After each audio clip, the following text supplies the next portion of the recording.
प्रजापति स्वागत करता हूं आप सबका अपनी YouTube चैनल जिसका नाम है फिजिक्स ट्रिक्स। जैसा कि आप सब जानते हैं, हमने अपने इस चैनल पर अरिहंत सैंपल सीरीज शुरू कर रखी है जिसका आज 7th पार्ट रिलीज होना है। चलिए आज इसके क्वेश्चन की शुरुआत करते हैं। क्वेश्चन नंबर 29 है, two identical metallic spherical shells capital A and B having charges 4q and minus 10q are kept a certain distance apart. A third identical uncharged sphere C is first placed in contact with sphere A and then sphere B. Then sphere A and B are brought in contact and then separated. Find the charge on the sphere A and B. Question में दिया गया है दो identical sphere है, एक पर कुछ charge है +4q तो दूसरे पर है -10q। इनके पास एक अनचार्ज स्फीयर कैपिटल C पहले A के कांटेक्ट में लाया जाता है, फिर वही सेपरेट करके B के कांटेक्ट में लाया जाता है, फिर उसको एक साइड रख दिया जाता है। A B दोनों कांटेक्ट में लाए जाते हैं और एक दूसरे से दूर कर दिए जाते हैं। तब पूछा जा रहा है कि इन पर चार्ज फाइनल कितना होगा। चलिए सोल्व करते हैं। पहली बात हम बता दें कि आइडेंटिकल मेटेलिक सेल्स जो होते हैं जब कांटेक्ट में लाते हैं तो इक्वल चार्ज शेयर करते हैं। जैसे C पर अभी कोई चार्ज नहीं है और A के पास जो चार्ज है वो है +4q। C जैसे ही इसके कांटेक्ट में आता है तो दोनों का टोटल चार्ज कितना हो जाता है 4q, और जब अलग अलग होंगे तो अब A का चार्ज बन जाएगा +2q और C का चार्ज बन +2q बचता है। दोनों इक्वल शेयरिंग कर लेते हैं। अब सेकंड स्टेज में क्या गया है, ये फर्स्ट स्टेज कंप्लीट हो गया है। अब सेकंड स्टेज में C को B पर लाया जाएगा। यहां पर एक मेटेलिक स्फीयर B है और एक C है। B पर चार्ज है -10q और C पर जो चार्ज है वो है +2q। जब ये आपस में कांटेक्ट में आएंगे तो ओवरऑल दोनों पर चार्ज बचेगा 8q, वो भी माइनस का। अब जब दोनों को अलग कर देंगे, डिफरेंट कर देंगे, तो एक पर चार्ज हो जाएगा कितना, B पर चार्ज बचेगा -4q और C पर चार्ज आएगा -4q। अब थर्ड स्टेज पर चलते हैं। थर्ड में क्या कहा गया है, थर्ड के अकॉर्डिंग है A और B को आपस में कांटेक्ट में लाएंगे। A पर कितना चार्ज 2q और B पर कितना चार्ज है -4q। जब ये कांटेक्ट में आते हैं टोटल चार्ज कितना बन जाएगा -2q और अलग होने पर A पर चार्ज बचेगा -q और B पर कितना चार्ज बचेगा -q। ये इसका आंसर है। आइडेंटिकल स्पेयर के जो क्वेश्चंस हैं वो हमेशा बहुत इजी रहते हैं, बस थोड़ा सा अप्रोच करना है।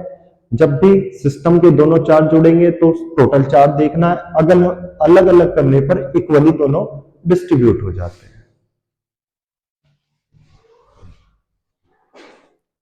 With a dipole moment of magnitude p in stable equilibrium in an electrostatic field of magnitude E.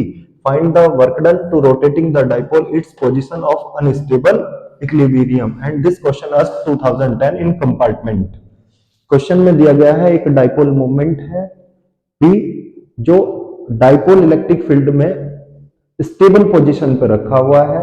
हमें वर्क डन बताना है उसके अनस्टेबल पोजीशन के लिए। तो चलिए इसे करते हैं।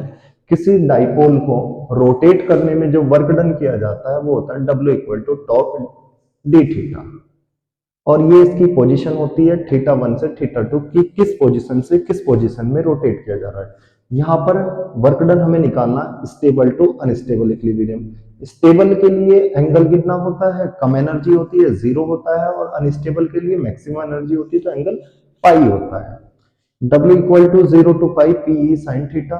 PE बाहर आ जाएगा, sin थीटा का इंटीग्रेशन आ जाएगा -cos थीटा, अपर लिमिट पाई लोअर लिमिट 0, माइनस बाहर ले लेंगे -PE cos के अंदर पहले पाई रखेंगे upper limit -cos lower -PE cos pi की वैल्यू होती है -1 minus as it is, cos 0 की वैल्यू होती है 1।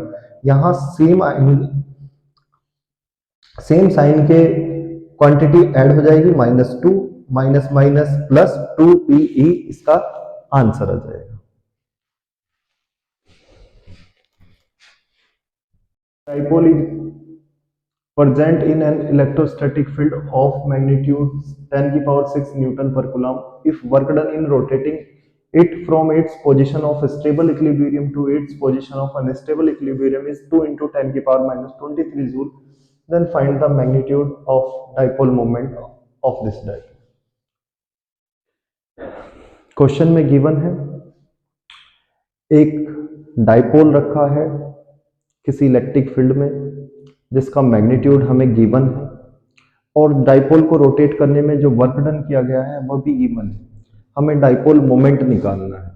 अब क्वेश्चन बहुत ही अच्छा है, ये क्वेश्चन भी पूछा गया है 2011 में और इतना अच्छा क्वेश्चन है कि ज्यादातर बच्चे इसमें क्या करते हैं, मिस्टेक करते हैं। सब बच्चे सोचेंगे इसमें फॉर्मूला वर्क का लगना है। अभी जो मैंने पिछला क्वेश्चन कराया था सेम स्टेबल से अनस्टेबल इक्विलिब्रियम के लिए वर्क डन होता है 2PE। गिवन है आपको W दिया है 2 इंटू 10 की पावर -23 जूल और आपको इलेक्ट्रिक फील्ड गिवन है 10 की पावर 6 न्यूटन पर कूलम। तो वर्क डन आप यहां से निकालेंगे इस फॉर्मूले से, जब आप लगाएंगे ये फॉर्मूला अप्लाई करेंगे हियर तो P इक्वल टू कितना होगा W अपॉन 2E। W आपको दिया है 2 इंटू 10 की पावर -23 और 2 इंटू 10 की पावर 6। यहां पर 2 से 2 कैंसिल हो जाएगा और जो डाइपोल मोमेंट आएगा वो 10 की पावर -29 कूलम मीटर आएगा। This is the answer of your question. For electric field E at point R due to system of 2 point charges Q1 Q2 with position vector R1 R2 with respect to common origin। ये question बहुत important है। इस question में कहा गया है आपको expression निकालना है due to system of charge electric field के लिए और इस क्वेश्चन में आपको एक कॉमन ओरिजिन गिवन दिया है। चलिए इस क्वेश्चन को करते हैं।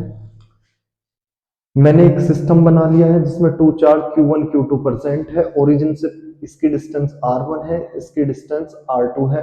O से एक पॉइंट P लिया है R डिस्टेंस पर जहां मुझे इलेक्ट्रिक फील्ड निकालना है।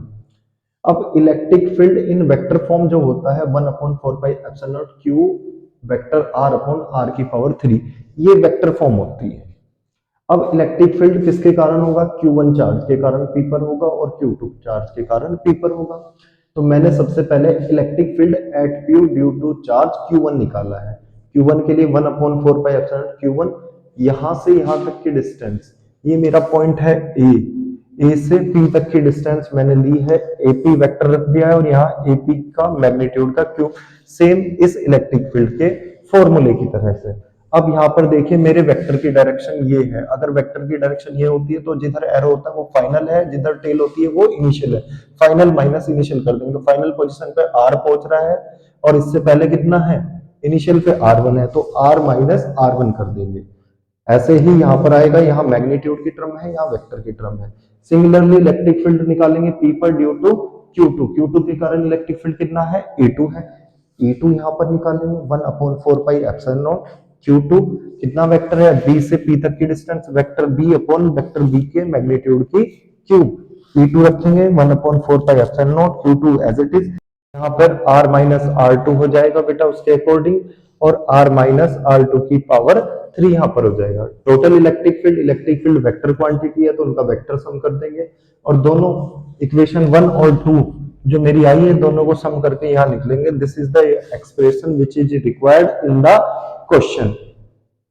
ये क्वेश्चन बहुत आसान है और प्रैक्टिस के हैं। आप सभी लगे रहिए अपनी बोर्ड की तैयारी में और हमारे चैनल को लाइक, सब्सक्राइब और शेयर भी करते रहिए ताकि हम ऐसे ही अच्छे से अच्छे कंटेंट आपको प्रोवाइड कराते रहे। धन्यवाद।